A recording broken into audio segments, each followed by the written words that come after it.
Well, welcome to Slavery in Sudbury, presented by the Wayland Historical Society in collaboration with the Wayland Free Public Library. This year, the Historical Society program schedule, set last summer, attracted the attention of the Wayland Free Public Library when Courtney Michael asked if we would collaborate for this particular program. Of course, we agreed, and here we are with an unprecedented program in many ways. It's unprecedented for the number of attendees, thanks to the library's wide audience, the Zoom technology that has brought us all together, and most of all for this important and relevant topic about which we know far too little. So before I introduce our speaker, may I make a quick pitch for the Wayland Historical Society. Many of you are members, for which we thank you, and we invite you all to, all of you who are not currently members, to join us. The Wayland Historical Society is at the Grout Herd House. The physical location is the Grout Herd House across from the library. There are many interesting and fun activities throughout the year. The website, waylandmuseum.org, has all the information about membership, programs, newsletters, and interesting articles and videos about our community. Please consider joining so that we may continue to be energized by our membership to bring relevant and lively programs to Wayland. Gretchen, I'm just going to introduce you. We lost your beautiful face. I don't know if you can turn your video back on. It's because my battery has... Oh, okay, well, we can listen.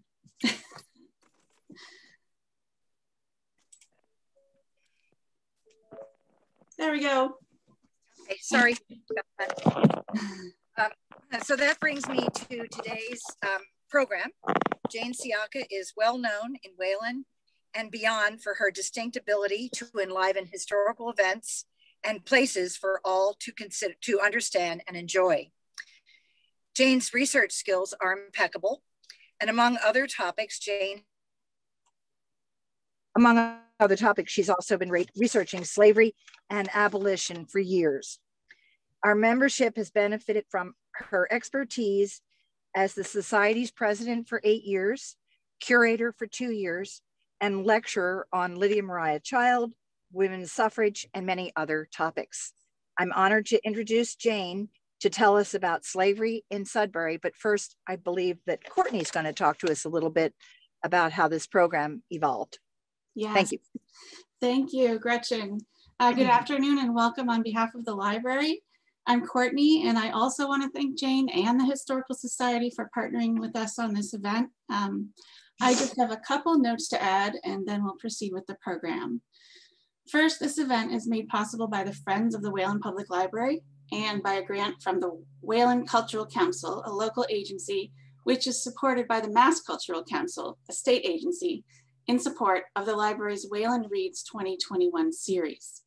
Please explore our Wayland Reads events and book discussions on Kendi's How to Be an Anti-Racist at tinyurl.com/WaylandReads2021. I'll put that in the chat. Second, this program is being recorded for broadcast on Wayland's cable access station and will also be made accessible on YouTube. We are also live streaming to Facebook, I hope. And finally, Jane will be presenting for about 45 minutes, and then we'll have time for questions. So please enter your questions at any time using the Zoom Q&A feature, and then I will sort of curate them and read them aloud when we get to the right place in the presentation.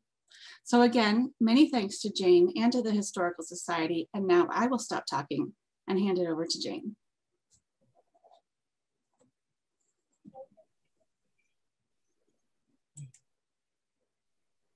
Am I talking? I don't see me. Okay. Should I see me or not? You should if you're looking at gallery view. Wow. Well, we see you. Okay, that's fine. Too. Okay. I'm gonna hide everyone else's video now. Okay, thank you. Thank you, Courtney. Thank you, Gretchen. Thank you for all those who came in on such a beautiful day to listen to this. I really appreciate it, and we'll hopefully get you back out again into the sunshine in not too long a time. So I just want to say something about this first slide, and it has to do with the chains. I have not documented any instance of anyone reporting using chains on an enslaved person in Colonial Sudbury, but I will be talking about at least 3 enslaved people who were stolen from Africa, and I'm sure they would be very familiar with them. So that is why they are there. In 1964, Sumner Chilton Powell wrote a prize-winning, Pulitzer Prize-winning history of the origins and foundations of Colonial Sudbury, which is today Wayland and Sudbury. And in it, he wrote, one town well documented in relation to specific origins can serve as a representative study for most New England towns. And from years of research, I have found this to be also true when it comes to enslaved people and slavery in Colonial Sudbury. They echo the incidents, attitudes, and experiences of the rest of the Massachusetts Bay Colony and of New England. And I have found no incident of anything that happened in Colonial Sudbury that did not happen in other towns. So when I speak for one, I'm speaking for many. While Sudbury's European origins and history have been comprehensively documented, existing histories of modern Wayland and Sudbury make little or no mention of African Americans. This is an attempt to bring into focus the lives of some of Sudbury's enslaved people and the masters they served. A little bit about the beginning and end of Sudbury, of slavery in Massachusetts. It is generally regarded that the Massachusetts Constitution of 1780, and that is the year that Wayland and Sudbury became 2 separate towns, ended slavery in the Commonwealth. This was affirmed in 1783 when a court verdict was rendered in favor of several enslaved people who had sued their masters over this issue. In 1790, when the first federal census came out, Massachusetts was the only state that had no slaves. As Massachusetts was the first state to abolish slavery, it was the first colony to give legal sanction to it. That is in the inappropriately named 1641 document called the Body of Liberties. And the next slide will give you a little timeline on the 1600s and the Body of Liberties. So when the Puritans founded the Massachusetts Bay Colony in 1630, they brought with them white indentured servants bound to work for a specified length of time, usually 7 years. As time went by, the Puritans started using imported Africans and Native American servants as well to transform the concept of indentured servants into what they loved to call servants for life. They did not like the word slave. The colonists had to get creative. To account for these new conditions, laws had to be devised and loopholes had to be closed. 1638, as you see there, is usually given as the probable date of the first importation of Negroes, that is the terminology used, from the West Indies into New England. And by 1644, Boston traders were importing Black people captured in Africa. As the 17th century advanced, it became more likely that imported Blacks would spend their lives in slavery. But what about American-born children of foreign-born slaves? Time to close another loophole. In 1670, as you see, the Body of Liberties was revised by the Massachusetts legislature to make it legally possible for children of enslaved persons to become these famous servants for life. We know little about enslaved people who lived in Massachusetts before 1700 for a number of reasons. One, there were not as many as came afterwards, but poor record keeping, a lack of wills and newspapers to advertise sales or announce rewards for capturing runaways. Many of Sudbury's settlers, along with the rest of New England's colonists, were simply too busy clearing fields and raising livestock, dividing land, and in some cases preparing for Indian attacks, to have the leisure time to write letters and journals. And also you didn't have the level of being able to do so. I have found several instances of individual enslaved persons or slave owners living in Sudbury at the beginning of the 1700s, but that does not mean that there were none here earlier. In fact, enslaved persons may have been part of Sudbury households as early as 1653, 15 years after the town was settled. There was a difference of opinion at town meeting as to how a new land grant should be divided. Most of the freemen of the town wanted the land to be divided equally, but a minority had a different suggestion, as you'll see on this slide. Colonial Sudbury inhabitants divide land according to their several estates and families, and counting the family to be the husband, wife, children, and such servants as men have either bought or brought up. Why should this method of dividing land be proposed if no one in town had been bought up, which certainly applied to indentured servants or possibly even slaves? At this point, we might ask ourselves why New England had any enslaved persons at all. Our soil and climate made it impossible for them to do the year-round field work needed on the southern plantations. As we move into the 18th century, we find that New England is the center of colonial shipping in America, including the slave trade, which was a substantial source of income. While most stolen Africans, and presumably the strongest, were sold to plantation owners in the South or the West Indies before the ships returned to their home ports, some were saved for the local clientele.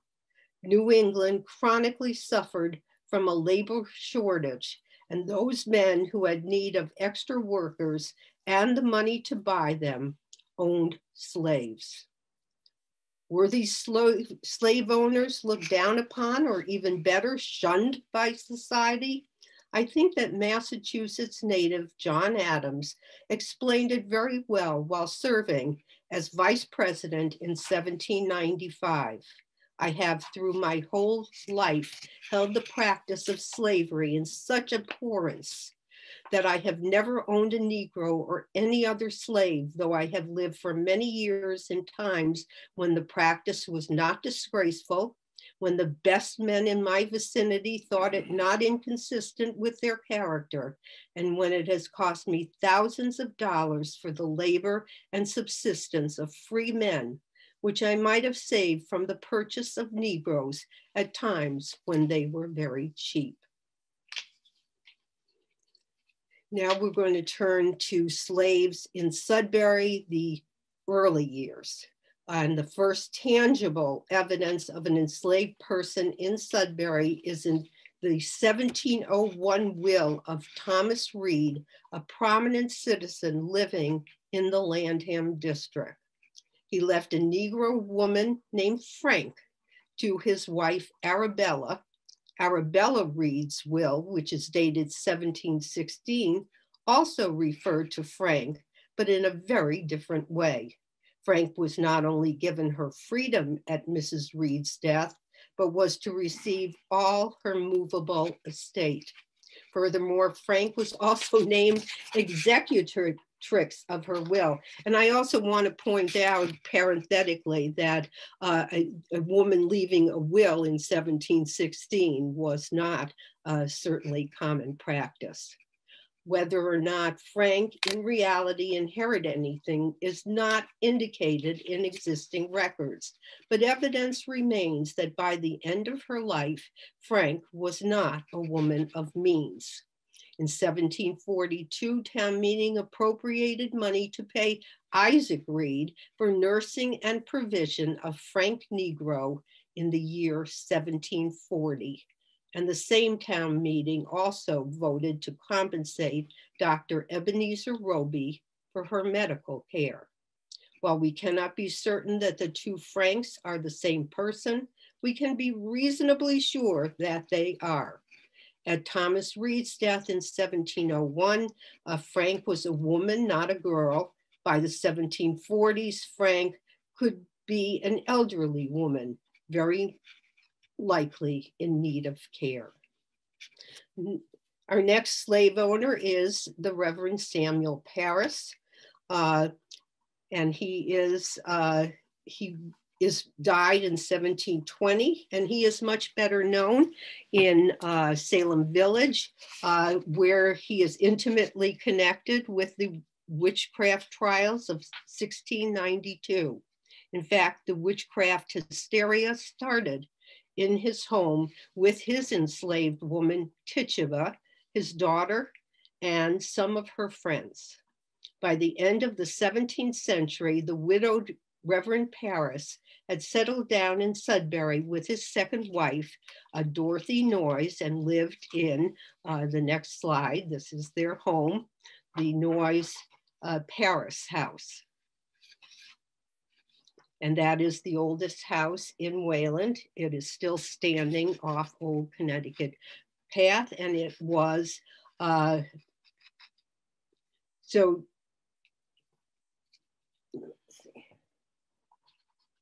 another slave holder, I missed a page. Wait a minute, I lost my page.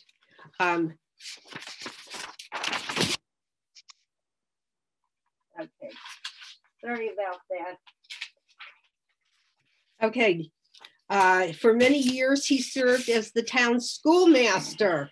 At his death, he left an Indian girl named, he called her Violet, later she was Violet, as he spelled it, worth 30 pounds. By Indian girl, I feel fairly confident that he means West Indian rather than Native American, because that was how he always referred to Tituba. There has even been speculation, but no proof that Violet was Tituba's daughter. Now I want to talk a little bit about the home life of Sudbury's slaves. So no one can imagine that New Englanders treated their enslaved persons like those on a southern plantation. And in many cases, this is true.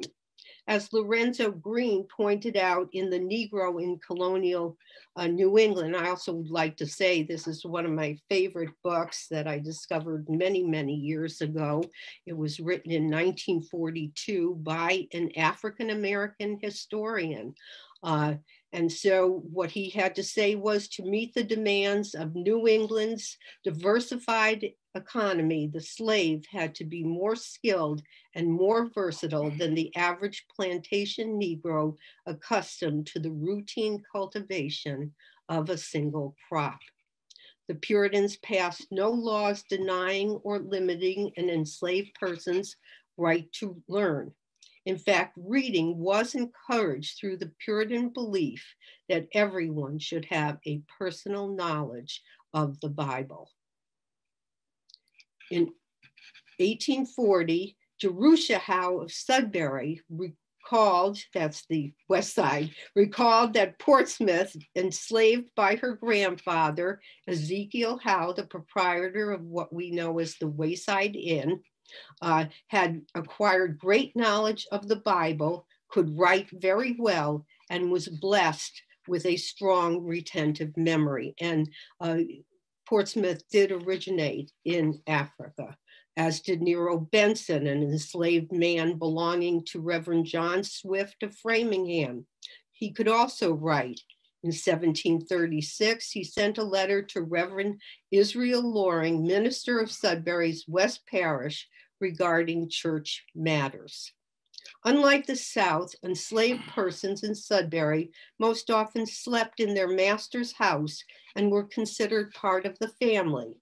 It was not unusual for them to eat with the people they served. For example, Sudbury's Reverend Israel Loring recorded that his slave Simeon was born in his house and brought up in his family. Of course, with this arrangement, enslaved persons and their masters often shared the same diseases. In 1729, during what Reverend Loring referred to as a very sickly dying time with us at present, Dinah, who belonged to Hope Still Brown, died one day after her master. In December of 1739, Reverend Loring recorded that his daughters Elizabeth and Sarah, along with his maidservant, which is a euphemism for enslaved, by the way, Hannah, were recovering from the measles. Of course, enslaved persons were also considered part of a man's property, like a bed, the dishes, or a horse. In fact, deeds for selling slaves were called property deeds. This, of course, is confusing to us and perhaps to the enslaved as well, who occupied a netherworld where he or she was the master's property and a member of the household. Property deeds still exist for several Sudbury slaves. In addition to being property, enslaved persons in Massachusetts could own property. This does not mean that many did, but it was not against the law. In certain cases, they could earn wages if they worked for someone other than their master. What's the catch? These things could only be done with the consent of the master. In fact, that simple phrase, with the consent of the master, pretty much sums up the life enslaved persons in colonial Sudbury or in the rest of the Bay Colony. His or her treatment was at the mercy of his owner and thus varied. Could slaves be beaten? As you'll see in the next slide, that of course, Puritans were known for their spare the rod and spoil the child philosophy, as well as the stocks, the ducking stool, and other humiliating devices. Is it reasonable to assume that enslaved persons would not be punished if white men and women were? While no slave owner in Sudbury mentioned administering a beating, one wonders how many violent acts were not recorded. In Reverend Loring's diary for 1729, we find an intriguing entry, and here he wrote, heard of the sad accident falling out in the family of Mr. Josiah Brown.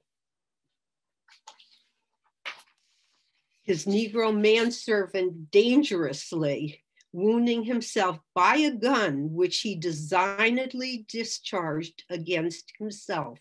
Both shot and wadding went into his body. What could have led to this? We can only imagine. Talk a little bit about slave families now. Unlike the South, where enslaved persons were forbidden to marry, Puritan slaves were encouraged to marry. Sex without marriage was a big no-no in Puritan New England, no matter whether you were enslaved or free. But what did marriage mean for a slave? Basically, it gave legal sanction to sexual intimacy. Here's where one of the marriages took place at still standing in Wayland. The home of Cuff and Hager Noyes, who got married. They were servants to Colonel Noyes, enslaved servants. When Cuff and Hager married, they were given the last name Noyes, since both belonged to him. So that was in 1762. Enslaved people who married remained the property of their respective owners and were subject to his authority. Children lived in the house of the mother's enslaver. Parental decisions lay not with the slave mother and father, but with the master. Children of the enslaved could be sold, as happened in Sudbury in 1764. And the next slide is courtesy of the Framingham History Center, which owns the original. So Phoebe, enslaved to Josiah Richardson of Sudbury, was sold to the widow Balch of Framingham for £1 6 8 Phoebe was a Negro female child about 2 years old. I'll repeat that. She was a child about 2 years old. Her mother, whoever that might be, was not sold, at least not to the widow Balch. In fact, it was not uncommon to be sold while young so that they could be raised in the families that they would serve as adults or be playmates to the children of the enslaver. Death and economic considerations might result in the breakup of an enslaved family at any time.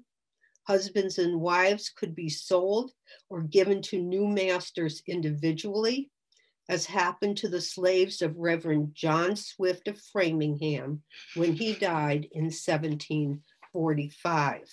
In his will, Reverend Swift broke up the married couple, Nero and Dido Benson. Nero was left to Reverend Swift's son-in-law, Dr. Ebenezer Roby of Sudbury, while Dido and her daughter remained with the widow Swift in Framingham. And you're going to hear more about the extraordinary Benson family later on in this presentation. While some slaves couples did live together, for example, Colonel Noyes' Cuff and Hager, they could only live together until Colonel Noyes sold one or both, or until he died and divided them in his will. There are also examples of enslaved couples who married and did not live together. Dinah, enslaved by Josiah Richardson, married Caesar, servant of Mrs. Love Flint of Lincoln in 1761. They each continued to live with the families they served even after she had a child. Now we're going to talk about slavery and the church. Central to an understanding of life in colonial Sudbury and in Massachusetts is the importance of the church to the Puritans. It was the reason they came to the New World in the first place. And central to our knowledge of the church in Sudbury are the letters, journals, and sermons of the ministers. Regardless of whether his parishioners would agree, we are blessed today that Reverend Israel Loring served as Sudbury's minister for 66 years, from 1706 to 1772. His written words, at least what remain of them, and it's a lot, cover almost all of the 18th century in Sudbury before slavery was declared illegal. And they are available on the next slide, the Sudbury Archives, which is the town of Sudbury. It is under the auspices of the Goodnow Library. And this is where you will find Reverend Loring's journals. And also it's an incredible resource for Wayland history until 1780, when the town became East Sudbury. So, and that was online almost 20 years ago when I started my research, one of the few resources I had that I did not have to go in person.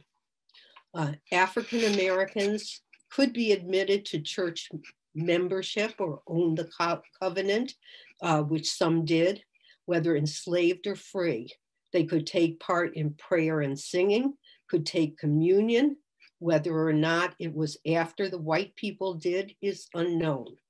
They could transfer from one church to another, as you will see in the case of Nero Benson. As far as we know, African Americans could not vote on church discipline. Segregated in seating in the church, how much this was due to social status rather than color is not known. They were often set apart in graveyards as well. Some tombstones that remain with flowery tributes confirm Lorenzo Green's assertion in The Negro in Colonial New England that the slave in death sometimes received recognition which was denied him or her in life. Although Reverend Loring left no slaves at the time of his death in 1772, he was a slave owner during his lifetime. In his History of Sudbury, Alfred Hudson specifically cites Reverend Loring's love and esteem for Simeon. Simeon was born in Reverend Loring's house, as I mentioned, and for whatever reason, which is not stated, at the age of 21, Simeon was given his freedom, or as Reverend Loring put it, freed for my service and for himself. And here is where Simeon lived at the Loring Parsonage, which is today still standing in Sudbury Center, and it is now home to the Sudbury History Center, and thank you to the Sudbury Historical Society for use of the photo. Simeon's freedom was short-lived. Less than a month later, on April 30th, 1755, Simeon was taken ill with colic, but soon recovered. On May 10th, Simeon grew ill again and died. Reverend Loring wrote, "He was greatly beloved by the family, and his death has drowned us in tears." A few days later, Reverend Loring wrote, "In the evening, we committed the remains of Simeon to the dark and silent grave. A great number of the congregation attended the funeral." On May 13th, Reverend Loring wrote, "My wife, before Simeon died, took to her bed being overcome and worn out through labor of body and distress of mind about Simeon." There is more to the story of Simeon that is not in Hudson. Reverend Loring also wrote, on the day Simeon died, "The Lord sanctify his death to us all, particularly the mother of the deceased." Who's the mother? No earlier entry had ever mentioned that Simeon had a mother. We find out the following week when Reverend Loring wrote, "Died Susanna Harry, sister of our hired woman servant Hannah. The loss of her son and now her sister tells us for the first time that Hannah is almost certainly Simeon's mother." We also find out from the sentence that Hannah was free, hence why she was referred to as hired. That's another little key word for identifying who is enslaved and who isn't. But she is hired by 1755. Hannah had not always been free, however. There is no mention of when Hannah was given her freedom, but there is plausible reason why she could have gained it. In February of 1742, Reverend Loring recorded that his study caught fire, and through the great goodness of God and endeavors of my servant maid, not hired then, Hannah, and Mrs. Hayden, it was extinguished and the house preserved. What does this all mean? Doubtless, the Loring family loved Simeon, but as what? His tombstone stated that Simeon was the faithful and beloved servant of Israel Loring. And you can see his tombstone on the next slide. And you can also see it at the Revolutionary War Cemetery in Sudbury Center. And what did freedom mean for Simeon and Hannah, and who, while no longer enslaved, would continue to serve the same master? We're going to have another church moment here with Nero Benson, whose first home after Framingham was at what is the old Roby House, which was destroyed by fire in 1887. Used to sit on Concord Road in Wayland. And there are no emancipation papers existing, or I have never discovered them for Simeon and Hannah. In fact, only one emancipation paper has turned up for a Sudbury slave. And this is the outstanding Nero Benson. Reverend Loring also provided a wealth of information on Nero, but his story in America starts with another minister, as I've mentioned, Reverend John Swift in Framingham. Born in Africa, Nero Benson is one of the few enslaved people to be known by both a first and last name that is different from his master's. Nero was also a married man. His marriage is noted in the vital records of the town of Framingham in 1721. Some sources have it as 1731. Nero married an enslaved woman also stolen from Africa, Dido Dingo, later known as Dido Benson, who belonged to Reverend Swift. In 1723, Nero served as a trumpeter in Captain Isaac Clark's Framingham Militia Company. While serving Reverend Swift in 1737, Nero made application and was received in the church in Hopkinton, as were a number of white church members who had formerly been part of Reverend Swift's congregation. Nero even wrote to Reverend Israel Loring asking him to intervene in this matter, but Reverend Loring did decline that offer. As you may recall, Nero was left to Dr. Ebenezer Roby of Sudbury in 1745, Reverend Swift's son-in-law. For whatever reason, Dr. Roby did not keep Nero long, even though Roby is known to have had other enslaved persons. By 1747, Nero belonged to a Sudbury man named Samuel Wood, who gave Nero his freedom. And here is a little slice of his emancipation paper. And that is, again, on this slide, is courtesy of the Sudbury Archives. The said Nero Benson, this is just an extract, is absolutely a free man and fully set at liberty from all slavery whatsoever by or under me, and very often, along with emancipation, went the declaration by the former master that he would pay a bond or in some way provide if there was ever a cause of becoming a town charge. But anyway, emancipation meant that Samuel Wood would pay for the support of his slave, and he had to pay a bond of £100 to indemnify and save the town harmless from all and any charges toward the support and maintenance of a Negro man named Nero Benson. Almost a year before Nero became a freedman, he had become a member of Reverend Loring's West Parish Church in Sudbury. As you may recall, Nero had previously been a member of churches in Framingham and Hopkinton before his arrival in Sudbury in 1745. By 1753, Nero, now a freedman, was back in Reverend Loring's diary.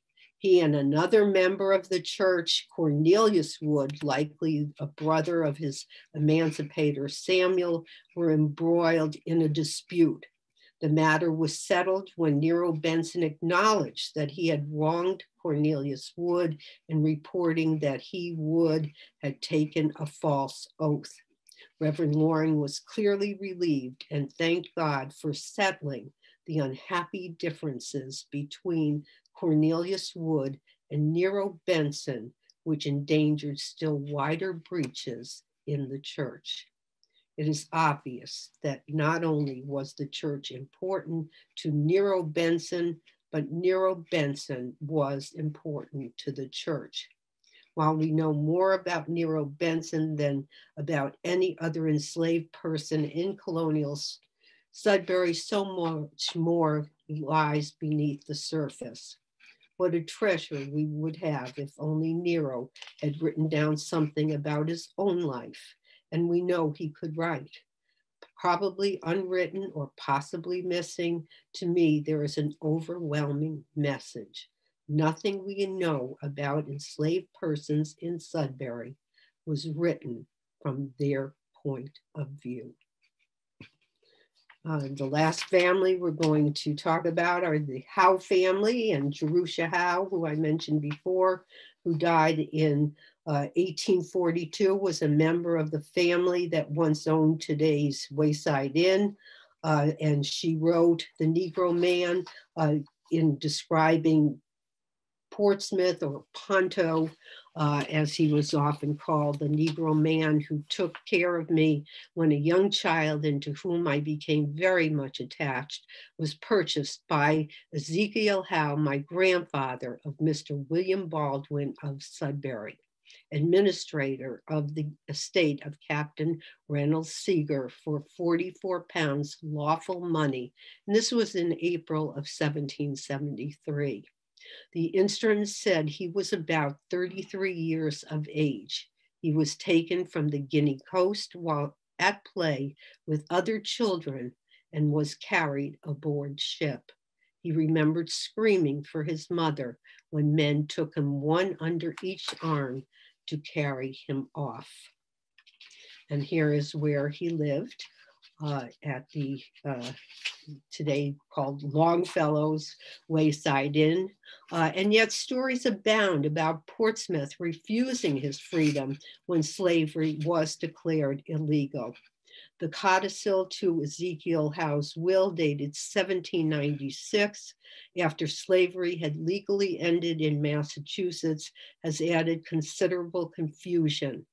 In it, Howe wrote, "My will is that my old Negro servant Portsmouth shall be subject to the orders of my wife in such matters and things as be necessary to her about her household concerns, and said servant shall be well and comfortably supported through life, both in sickness and health, with all things suitable and necessary for a person of his age and quality, and after his decease he be buried in decent and Christian burial."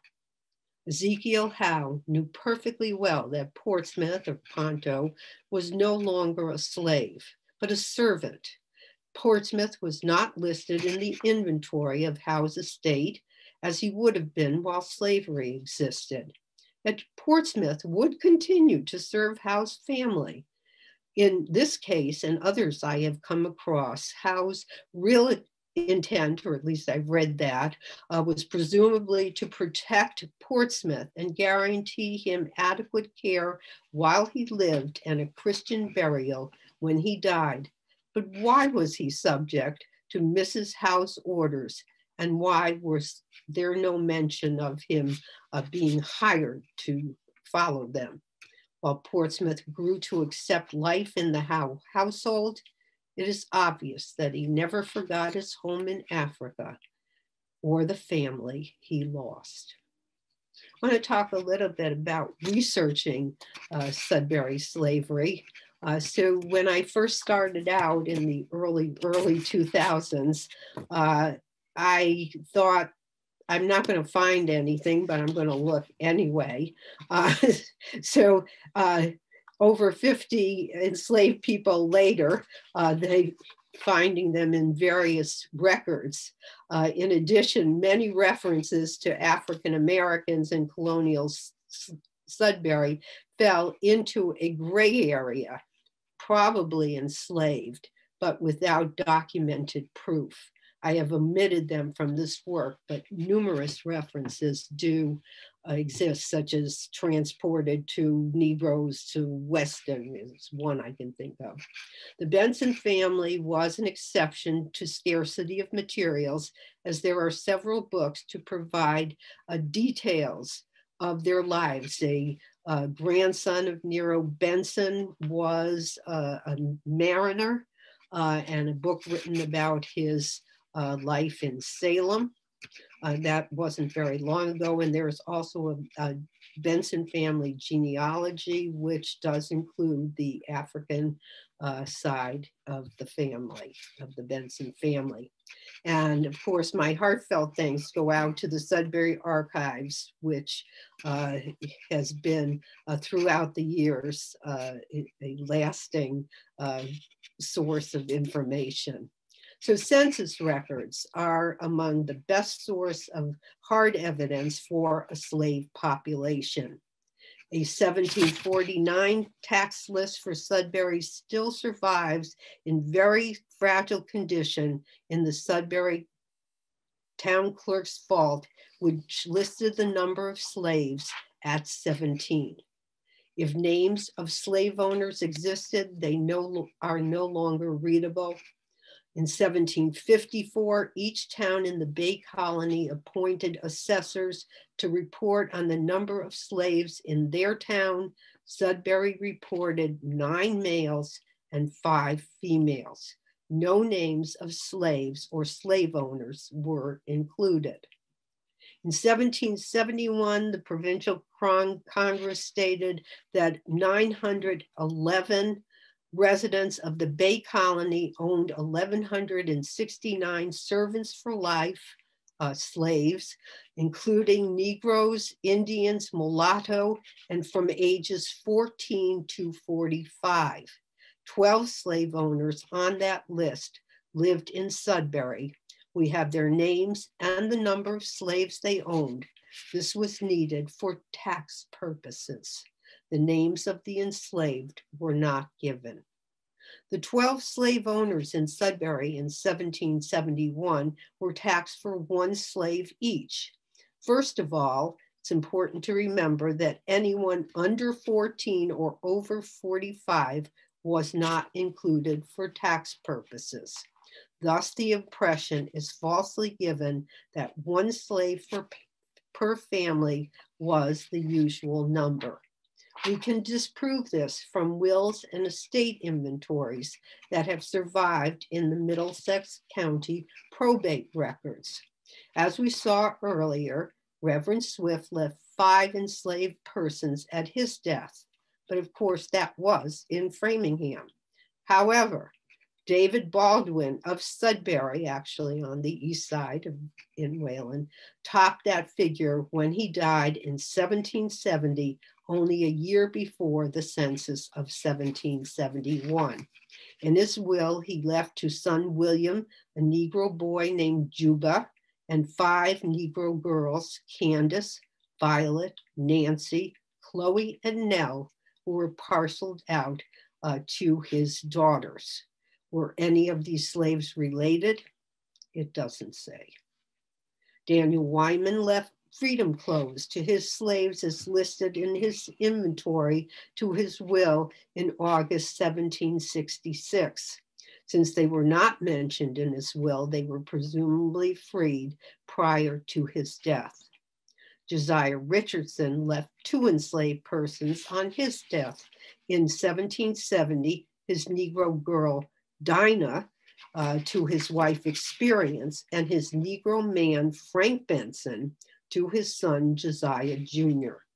As previously noted, he had already sold a 2-year-old slave, Phoebe, in 1764. And here's another family where a slave lived in what we call the Noyes Morse house in Wayland today, still standing. A Noyes family genealogy written in 1904 boasted that Colonel John Noyes, who lived from 1715 to 1785, owned much real estate and a considerable number of slaves. Evidence remains of the truth of this statement. Colonel Noyes, who died after the court ruling ended slavery in Massachusetts and therefore left no slaves in his will, sold a slave named Cato to his relative Jonas Noyes in 1767. This is where Cato lived. Cato appears in the inventory of Jonas's estate when he died in 1775. And this slide does show Jonas Noyes' estate, and it is the property of the Wayland Historical Society. And there it says, if you can read it, Negro man named Cato, who is worth 53 pounds, 6 shillings and 8 pence. So wills, so that is, yes, you have to be very proud. I'm hiding here. Cuff and Hager, who were enslaved by Colonel Noyes, were identified through the marriage records of Sudbury. Noyes also bought a coffin for a Negro boy in 1764. Whether or not the boy was enslaved or his is unknown. In 1754, Elizabeth, a Negro of another family member, Joseph Noyes, died. North Cemetery in Wayland, as a lot of you have mentioned to me through the years, contains the 19th century graves of 2 colored servants of the Noyes family, Flora and Peter Booz, while they were free at the time of their deaths in the 1800s. Their ages indicate the likelihood that they were once enslaved. They are buried at the feet of and at right angles to the family they served. And now I'm going to put up some research suggestions. So wills, property deeds for slaves. These are all things I've used, and receipts for payment have also been discovered that confirm the existence of slavery in Sudbury. These include, in addition to those already mentioned, the sale of Frank Benson, who might be the son of Nero and Dido Benson, to Josiah Richardson in 1745. The seller was Reverend John Swift of Acton, the son of Reverend John Swift of Framingham, who inherited Frank, or Francis, as he was also known, when his father died. Frank was later sold to Reverend William Emerson in Concord. It took me about 20 years to verify that Francis and Frank were the same person and to piece together his wives and his child. Because slaves were sold for cash or credit, a receipt for payment exists in the Wayside Inn archives from Ezekiel Howe, who acquired a Negro girl, as he called it, girl, for 200 pounds as late as 1779 in the midst of inflation due to the Revolutionary War having gone on for 4 years, and shortly before Massachusetts abolished slavery. And as Howe's enslaved man Portsmouth has come to us in recorded histories, I have thus far found no mention of the Negro girl. Research is easier when there is a primary source document. Town meeting minutes are a must to explore. Dido Dingo Benson appears in these records 3 times, being cared for by members of the Puffer family who are reimbursed by the town. But others are more difficult as they appear in Ancestry and Family Search, where I have personal experience of serious errors. So in my case, my grandfather is listed as dying at the age of 13 after fathering 7 children. They did have his death year right, but he was 56 years old, died in the pandemic of 1918 as an aside. Misspellings abound in records. Town histories as well often perpetuate unsubstantiated stories of African Americans enslaved, freed, or free. So it is necessary to trace someone to original sources. And do not overlook other towns to complete the story of enslaved persons. I spent many years following Francis or Frank Benson from Framingham to Acton to Sudbury and finally to Concord, where he watched the first skirmish at the North Bridge from his home at the Old Manse. Dinah, who belonged to the Richardson family, married twice to men from Lincoln. And in conclusion, while it is impossible to assess the degree of anti-slavery sentiment that prevailed in colonial Sudbury throughout the period in which slaves were present in the town, yet there is evidence that such sentiment existed, especially around the time of the American Revolution. Why, for example, did Samuel Wood free Nero Benson or Arabella Reed free Frank? Soon after the signing of the Declaration of Independence, experienced white Richardson, who had lived with slaves all her life, also freed Dinah. On December 9, 1776, shortly after the Declaration of Independence, Richardson recorded, "This day, my servant Dinah had her freedom." Historians agree that slavery in Massachusetts was more humane than slavery in the Southern colonies. Most enslaved people did not live substantially different lives from those of their white masters. Almost everyone, white, black, worked primarily on a farm in those days. Slaves and masters also worked together, lived together, went to the same church, and shared many hardships. Nevertheless, to be recognized as a slave, but classified as an animal or piece of furniture for tax purposes can only lead to complex and confusing relationships. To watch a child being sold away, or to be denied the right to live with a spouse and to live without a surname, does not seem very benevolent to me. Enslaved people, no matter how much their masters professed love for them, chose freedom when given the chance. Jube, one of David Baldwin's slaves, later became Jube Free Now to celebrate his new status when slavery ended. Free Now or Freeman, which was another common choice, must have sounded like music to their ears. And I thank you very much for listening. And if there's questions, I'm happy to answer them. Thank you so much, Jane. Can you hear me?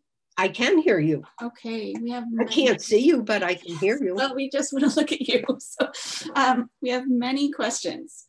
So I'm going to start with some statistical questions. Someone asked, what about was the population of Sudbury in the latter half of the 1700s, roughly? At the time of the Revolution, it was on both sides, somewhere in the neighborhood of 2,000 people. Okay. And then at one point you mentioned there were 17 slaves in Sudbury in the 1790 census, but she writes, I thought you said in 1790 Massachusetts was the only state with no slaves. No, 1770, it was not 1790. It was, there was a census in 1754. Ah, okay. And okay. Thank you. Okay. Let's see. We have a couple of connection questions. So one person asks, my dairy farmer ancestors arrived in the late 1600s. Were there slaves on farms? Yes, if they lived in New England, and they weren't involved in the maritime, which of course a lot of them who lived in Boston or in seaports were involved in maritime trades. But if you lived inland, as people did here or in Concord, you worked on a farm. Okay. But you also might have a skill. You might be a blacksmith, because here you have such a thing called winter, which mercifully has just left us, and now it's a beautiful spring day. But during the winter, there's a need to find other things to do besides farm work. So yes, they worked on farms alongside, in many cases, the people they served. Okay. Someone is asking, would the Reverend Parris's Violet or Violet be the same Violet that his daughter Betty Parris enslaved and conquered along with John Jack in her husband Benjamin Barron's household? Good, I'm glad that question came up, and I think the answer, because Betty did wind up in Concord as Mrs. Benjamin Barrett in the one of the old houses in Concord, and I do believe she is the same one that she indeed, and Betty Parris, of course, she was one of the young women that was bewitched, in quotes, by Titubo with the tales of witchcraft. But yes, they are, in my opinion, one and the same. Thank you. Let's see. Here's a records question. Did you find any Revolutionary War pension records for any of the people you researched? Not enslaved. I haven't, because a lot of them did not live that long when they started the pensions. So I did not find that. A lot of them I can point to as not living into even the 18th century and 19th century in many cases. But I still, I don't give up. Okay. Do you have any idea about the incidence of escapes or attempted escapes? I don't know of any. I wonder, when I read the story of the one who took his own life, I find that very moving. So I certainly would not put it past, but there would be a reluctance, a reticence on the part of the enslavers, who are the ones who keep the records, to mention something like that. Let's see. Did you find evidence of Native Americans as slaves in Sudbury? Did former slaves, Native Americans, and Africans intermarry in this area of New England? Yeah, they did. I didn't find it directly in Sudbury, but I know that two men who were on the muster rolls from Sudbury on during the Revolution, Cuff Nimrah and Joseph Speen, and believe they did not, I think they joined from Sudbury, but they did not live in Sudbury, at least for very long. And yes, because especially Natick being a praying town, there was intermarriage between Native Americans and African Americans. Okay. Someone is asking, did you find anything about a freed slave blacksmith for whom Goodman's Hill Road in Sudbury is named? I did not. Okay.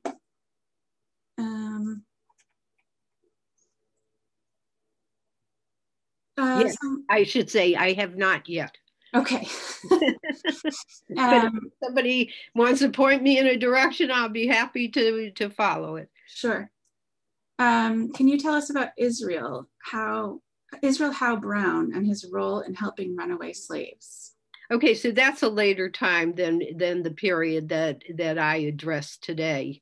I know of him, and yeah, that would, my program really ends with no later than 1790, so that would be going into abolition rather than enslaved people, which I do some work on abolition, but this one was exclusively enslaved. Okay, African. for another presentation. Yes, but I have heard about him, yes. Okay. One more statistical question. If I heard you correctly, you said 50 slaves in Sudbury at one point. Was that the peak? No, I don't say at one time. I've identified over the span of years from 1700. I'm sorry, I did not make that clear enough until really the end of slavery. I can identify, document at least 50 people who were enslaved in Sudbury. During that period of time. There are others that are mentioned, you know, when you hear I bought a coffin, and I suspect a lot of the people that are missing were underage, were children who died. I know in one case, Dinah and Josiah Richardson's home, she had a son and he died at 11, so he would not, other than experience White Richardson, wrote about him in her journal, The White Owner. I wouldn't even know about him, but yes, I suspect there were more children that are not even registered in any way, shape, or form. So a couple questions about genealogy. So first, can the families of any of these slaves be traced to the present day? And if so, have you spoken to any of their descendants? I have not, and I'd love to, but that wasn't really what I was doing. But as I say, I'm always open to suggestions. And if anybody wants to point me in a direction, I would absolutely love to do that. Sure, and there's another suggestion that maybe genealogical information of descendants would be able to unravel some evidence of unrecorded enslaved people. Let me see. Someone is wondering about a history of, this might be for another talk, of Ku Klux Klan meetings held on a farm in Sudbury. That's probably for a later date. It is. I mean in time, a later date in time, and a later talk. Okay. Let's see, have you done any research on what life was like for former slaves after they were freed? Yes, it wasn't good. A lot of them, like Dinah, Dido Benson, for example, who was Mrs. Nero Benson. As I said, she was warned out of Wayland, or provided, and then warned out of Wayland. So a lot of time there wasn't much reception for them afterwards. I know there's a family that belonged to Ebenezer Roby at some point that had 5 children, all born here. And the husband and wife, I think I found them later in Boston, but all disappeared. A lot of them disappeared.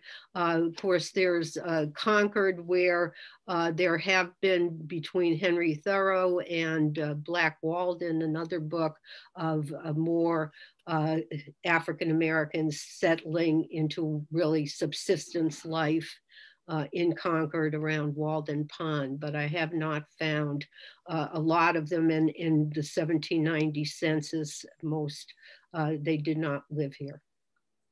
Okay. We have 2 questions that are perhaps for another talk there about abolitionists. Okay.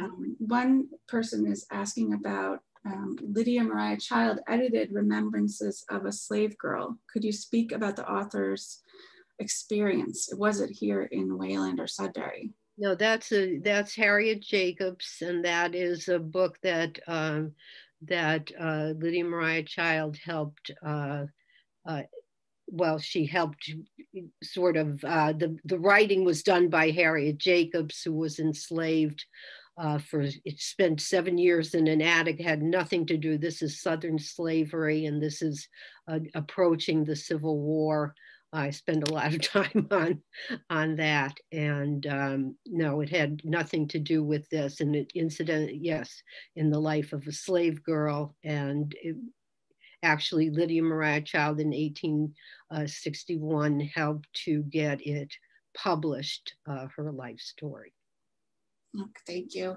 So then in your time period that we're talking about today, do we know of any active abolitionists in this area? I don't know of active abolitionists, but I do think there is abolitionist sentiment. One of the curious things that I came across that I haven't really pursued because, but it kind of intrigued me, and I'd like to go back to look at it. When Reverend Swift died in Framingham and left Frank Benson to his son, the same named Reverend Swift in Acton, I cursorily looked, why did that Reverend Swift so quickly sell within a few months? He sold Frank Benson to Josiah Richardson in Sudbury. And when I looked, there seemed to have been an aversion to enslaving people in Acton. And as I say, I didn't pursue it, but they did not have, of course, Concord had the most surrounding towns, but for some reason, this was not something that seemed to get wide acceptance in Acton. And I'm going to go back and look at it just because it intrigued me, but Reverend Swift, I don't believe, wanted to have a slave, and therefore he was, Frank Benson was almost a few months later was turned around and sold into slavery in Sudbury. So there are obviously, I think there were.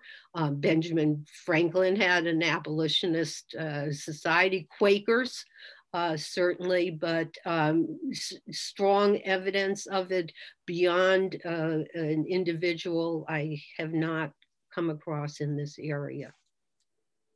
Thank you. During the early years, I don't mean, and of course we were very pro-abolition in the 19th century. Mm-hmm. A couple questions about the burials that you mentioned. The first, is there any further knowledge about the significance of slaves being buried at right angles to the graves of the families that owned them? Oh, I would love to answer that question, but I can't. I've worked on that for 20 years, thought that I had an understanding that perhaps it had a significance because of Flora and Peter Booz at North Cemetery in Wayland.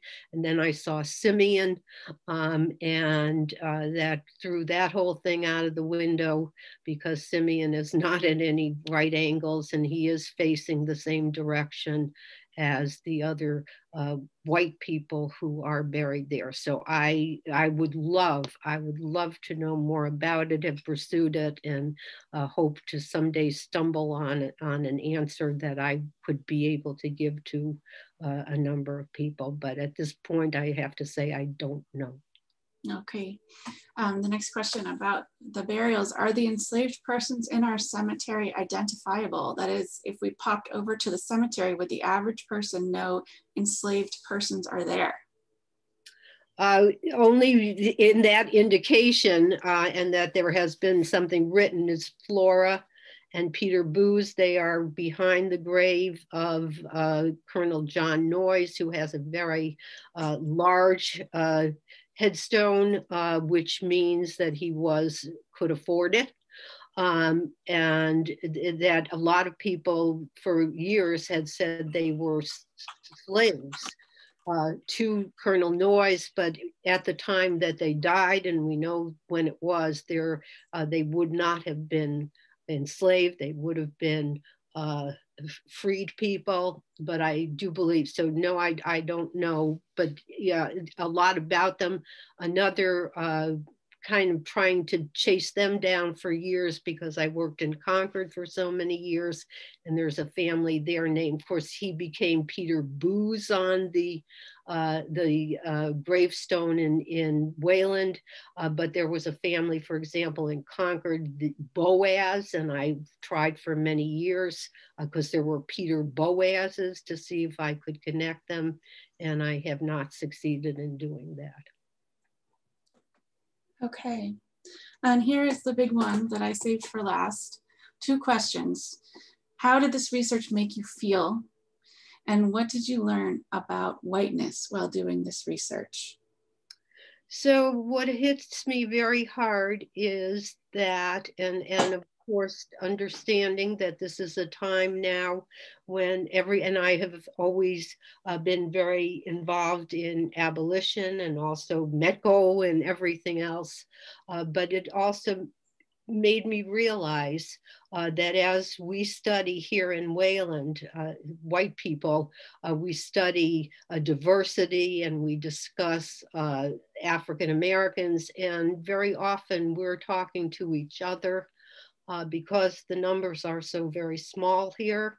And I think that fundamentally, when I think about the treatment of African Americans in this town, and you want diversity, this was the diversity of our town, was unfortunately the history of slavery. So it makes me look back on that and sort of try to understand how it evolved and how it perpetuated itself for so very long. So it's a very, you know, I believe, because I'm a historian, I believe that you have to go back in history to understand the present. And I think that that's what I hope. I mean, if this made anybody think a little bit about how long we have had an issue in this town with diversity and what it meant and what it needs to mean in the future. Thank you. Just two final questions. I'm wondering, this has brought attention to the subject for many people, almost 150 today. And I'm wondering if you have seen examples of other towns that have done more, taken the next step with this history and made it more visible or part of curriculum, or any special projects like that. Any great ideas? Well, I certainly would like to see it. I know that each town now is discovering their slave past and again examining things. And I know the Framingham History Center is doing that, and Concord certainly. I've even been involved in Minuteman National Historical Park in the past and currently, and their pursuit of slave. There's been a book come out in Lincoln, Embattled Farmers, that does quite a bit on African American history in that town. So yeah, I think it's starting to really become a hot topic. Could it be incorporated in schools? I think it should be, and I don't know personally if it is or what steps are being taken in particular. But I think the whole topic is certainly of interest to people in this area. Mm-hmm. I think they've gone past the fact that, you know, when I first started in Concord in the 80s, no one could believe that they had enslaved people in the North. And also, you know, what really started me was many years ago when I realized that some of the men who were standing at the North Bridge in Concord, where I worked for so many years, were slave owners who were crying about, you know, we can't let the awful British treat us as slaves, and meanwhile they themselves own slaves. So it's, to me, it's always been a fascination for the last 30 years. Mm-hmm. I guess my only question left is, what's next? What's the biggest question that you haven't been able to answer that you would be so excited to answer? Well, I think one of them is this understanding more of slave burials. I'd like to know more about that. I actually have another project that I'm working on. So for the past year, I've worked more on women's history, including enslaved women's history, but basically women's history and so yeah, I mean, if I could find out more about people, if I could discover something that an enslaved person in this area wrote in his own words or her own words, that to me would be just unbelievably significant. Well, I want to say thank you so much from the library, from the Historical Society, from our attendees. Many are asking, will this be recorded? Yes, this has been recorded and will be available on YouTube. Some folks would love to see the transcript, so we'll talk to Jane about that. And you've mentioned quite a bit of resources, so we'll try to send an email out with that list. And I would love for Jane to add anything she didn't get to mention. But I would just like to say thank you so much. This has been really informative. Well, thank you so much. And yeah, I know you and Gretchen, I thank you a lot because you made it pretty seamless for me to present it. So that is much appreciated as well. And to everyone who watched it. And I just am very grateful that you took time out on such a beautiful day to do this. So thank you. Thank you, Jane. Everybody have a great afternoon.